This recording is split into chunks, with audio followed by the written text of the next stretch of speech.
Y cerraba él su comentario justamente opinando sobre esta cumbre de cambio climático que ocurrió en París, que tuvo buenas noticias porque se logró un acuerdo histórico justamente contra el cambio climático. Y está en línea Santiago Cobaldov específicamente para hablar de esto. No estaba guionado, ha salido de manera absolutamente casual. Santiago acaba de llegar de París, donde cubrió la cumbre y recorrió la ciudad luego de los atentados. Santiago, muy buenas tardes. Aquí estamos Magdalena, Natalia y Diego y te saludamos. ¿Cómo va? A todos ustedes un fuerte abrazo. Efectivamente, Diego, si te dijeras que no hace una hora que regresé, no te mentiría, pero efectivamente así fue.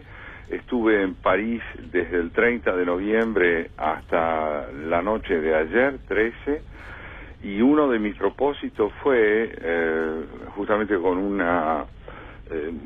pasaporte, digamos así, ofrecido por el diario La Nación, a mí y otro, a Luis Castelli, el ambientalista que tiene a su cargo los comentarios sobre estos temas en La Nación, sí, claro, que fuéramos a asistir a la cumbre climática con la idea de acompañar su desarrollo y ver en qué medida se iban perfilando las respuestas a las preguntas primordiales que quedaron pendientes de la última cumbre de Perú, que se realizó el año anterior en Lima. Y esas preguntas pendientes son preguntas no solo acuciantes, sino que apuntan a la definición o no de la índole del porvenir que los poderes de este mundo, los económicos, los ambientales, los educativos, los éticos, los científicos y técnicos, están dispuestos a llevar adelante para darle a la Tierra alguna posibilidad de reponerse de los abusos que ha padecido por vía de la índole del tipo de desarrollo que hemos concebido hasta el presente. En consecuencia, mi primera conclusión para transmitirles a ustedes es esta. En la cumbre se hizo evidente que ingresamos a una nueva era. Y esa era es una era en la cual la idea del progreso deja de estar asociada a la explotación de los recursos fósiles de la Tierra. Eso no significa que mañana mismo esos recursos dejarán de ser empleados, pero sí significa que si queremos abrirle un porvenir a nuestra especie y a una mejor calidad de vida a la Tierra en su conjunto, debemos transitar del empleo de los recursos fósiles que hemos empleado sobre todo a partir de la era industrial a una nueva era en que los recursos tienen que ser recursos naturales, eólicos, de ambientación mucho más limpia y que permitan la utilización de la energía solar. Si esto tiene lugar, es una pregunta que sigue en pie. Que esto deba tener lugar es una certeza que se cumplió en la cumbre climática. No, y ¿sabes qué, Santiago? Lo que es reconfortante, yo no sé si vos tuviste la misma impresión, pero cuando uno lee los despachos, ¿no es cierto?, de la conferencia, que el mundo ha tomado conciencia de que esto va a afectar directamente ya a nuestros hijos, a nuestros nietos, quizás a nosotros no, pero a ellos sí. Sí, ese fue el punto de partida, y lo que le introdujo Magdalena un clima sumamente dramático a las discusiones. Claro. Son los intereses económicos que están en juego y que son enormes, y que en esa transición que va del empleo del petróleo, del carbón, del gas, etcétera, etcétera, de los recursos minerales, de los recursos fósiles, a los recursos ambientales renovadores y renovados, esa transición abre una enorme incertidumbre sobre esta pregunta cruda: ¿quién va a perder y quién va a ganar? Es decir, ¿quién va a seguir acumulando poder económico y quién va a perder poder económico? Porque te imaginas que esa transición tiene que hacerse en consonancia con todo lo que exige la conciencia ambiental y con la defensa de los intereses económicos de quienes hasta hoy, con los recursos fósiles, se han hecho millonarios. Santiago, buenas tardes, Natalia. ¿Qué tal, Natalia? ¿Qué tal? Como toda negociación difícil, hubo en esta casi un naufragio a último momento cuando Estados Unidos se dio cuenta que había una palabra shall en vez de should, sí, que imponía una mayor obligación de tipo legal ¿Cómo fueron esas últimas horas de... Eso fue de antología, porque una vez más, para un hombre que proviene como yo de la pasión por las palabras, de filosofía y literatura, la discusión en torno a los tiempos verbales, si condicionales, si pretéritos, si futuros imperfectos, esa discusión en torno a los tiempos verbales era una discusión en torno al alcance real del acuerdo, porque cuando uno lee la versión definitiva del acuerdo, los condicionales y yo diría los tiempos que de alguna manera expresan compromisos virtuales más que inmediatos y reales sobreabundan. Deberemos, tendríamos que, es imperioso que se llegara para que pudiéramos. Es decir, todo el tiempo las conclusiones señalan, vamos a decirlo así, en la dirección correcta, pero con la cautela de quienes no quieren dar un paso en falso para no afectar con un compromiso rotundo la posibilidad de que esa transición no desequilibre el poder económico-político de los intervinientes.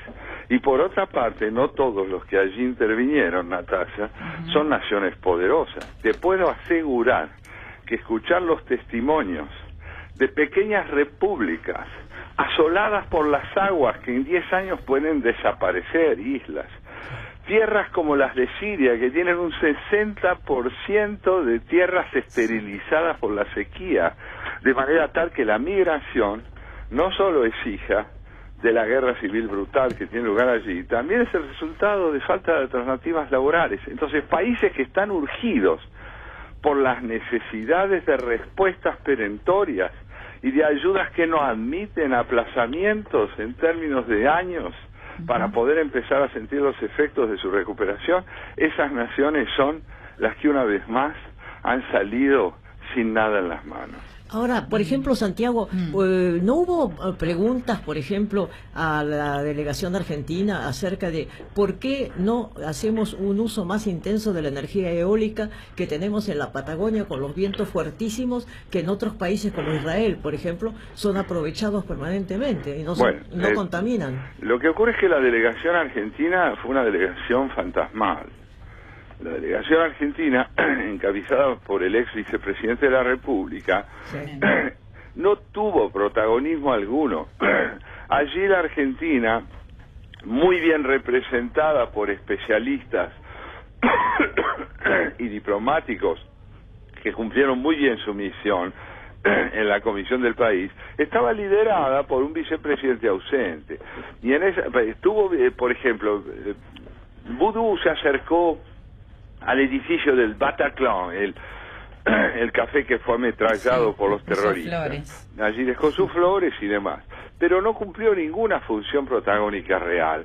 Ahora, en cuanto a los deberes que se espera que la Argentina cumpla, que son bien conocidos tanto por quienes integraban esa comitiva como por quienes acá en el país trabajan en ese tema y que hoy rodean en buena medida al nuevo ministro de Medio Ambiente. En cuanto a todo eso, se esperaba que la Argentina tuviera un papel participativo más alto, asumiendo responsabilidades más altas también, y no terminó asumiéndolas. Es decir que sobre el final, prácticamente sobre el final de la cumbre, por suerte el flamante gobierno que empezó el día 10 envió a una pequeña comitiva propia que pudiera liderar esto, que tuvo un intercambio intenso con los diplomáticos argentinos que estaban allá y con quienes integraban la comitiva, y se quedó en trabajar para ir paliando, digamos así, esta ausencia o este escaso protagonismo de la Argentina en la cumbre. Santiago, cambio un poquitito de tema, pero no de geografía, no de lugar. ¿Qué espíritu has encontrado en Francia, ya no solo en esta batalla de palabras en la que sí ganó la ultraderecha, con la instalación de palabras como esto, decía inmigración, delincuencia, islam, frontera, seguridad, catástrofe, y que le dio un triunfo muy fuerte en la primera vuelta, y sin embargo ayer finalmente no obtuvo el Frente Nacional de las Le Pen ninguna de las regiones que se peleaban? Bueno, es tan interesante todo esto y yo mismo lo estoy asimilando y asentando a medida que lo pienso porque digamos que el cinturón de seguridad yo me lo acabo de sacar. Pero lo que es verdad es esto, París es una ciudad sitiada.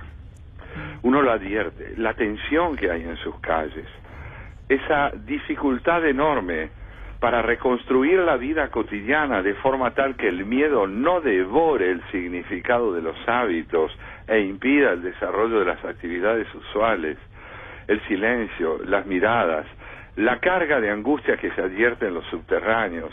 Todo eso fue muy evidente, unido a la crisis que generaba el auge del Frente Nacional, que en la primera vuelta de las elecciones regionales parecía estar a punto de llevarse 6 de esas regiones fundamentales para el futuro gobierno de Francia. No obstante, volvió a ocurrir con el Frente Nacional, que en su momento lideró, que hoy lideraba Marine Le Pen, volvió a ocurrir lo que ocurrió con su padre en la época en que estuvo a punto también de ganar las elecciones y terminó triunfando Chirac en Francia. ¿Qué es lo que pasó?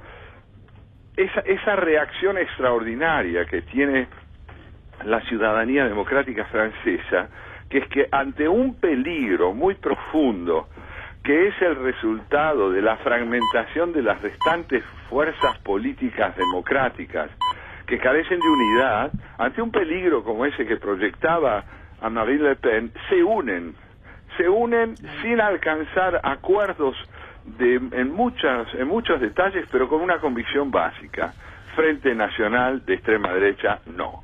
Bueno, por suerte, digamos, han perdido, pero vos justamente me uno a la pregunta de Natalia recién, habiendo sido un país con colonias durante tantos años como es Francia, ¿no? Y con tantos provenientes de países africanos que ya ahora son ciudadanos franceses, ¿hay algún tipo como de repulsa hacia ellos o a vos te parece que fueron ya a esta altura aceptados por los franceses que no tienen origen colonial? No, las tensiones existen. Hay una subciudadanía en Francia. Hay una subciudadanía que son incluso los descendientes de aquellos inmigrantes que provienen de las épocas de la guerra de Argelia, de los años 60. Sí, cuando los Pied Noirs. Exactamente. Entonces, lo que uno advierte en Francia es que no se ha producido un fenómeno de incorporación equitativa de los inmigrantes y sus descendientes a los mejores sectores y posibilidades de la vida francesa. Y eso justamente lo comentaba antes de ayer en una nota que publicó Le Monde, este filósofo francés que visitó varias veces la Argentina y que escribió en diarios argentinos, que es Guy Sorman.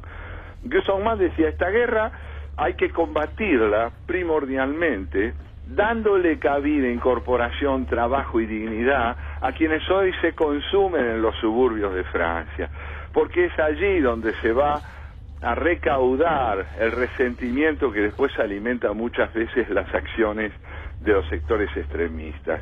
Y de hecho hoy mismo, Magdalena, ayer a la tarde, cuando yo ya estaba en el aeropuerto, se produjo un atentado contra un profesor francés de una escuela primaria que fue atacado por un individuo con un cuchillo o con una tijera, no está claro con qué lo hizo, al grito de vamos por la venganza, esto no es más que una advertencia, viva el Islam.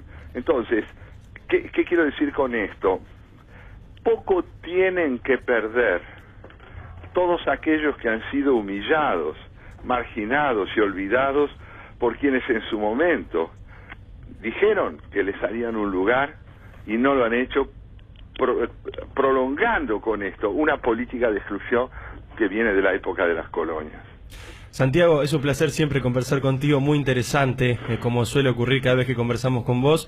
Envidio tu inteligencia profundamente, tu tono de voz, tu cadencia, pero ni hablar cómo pronuncias el francés. Es realmente, yo tuve que presentar recién a José María Poirier, me hizo un lío, imagínate vos que decís Le Monde y todas esas cosas. Ni 8 años de alianza. Consuélense pensando que si nosotros fuéramos tan buenos periodistas como ustedes, el francés estaría mejor ubicado. Ay, gracias. Abrazo grande, Santiago. Hasta pronto. Te queremos, adiós. Santiago Cobaldo, gran pensador de la República Argentina, filósofo y ahora también cronista de lujo allí en la cumbre del clima en París, contándonos un poco sus impresiones. Un lujo realmente haberlo tenido, ¿eh?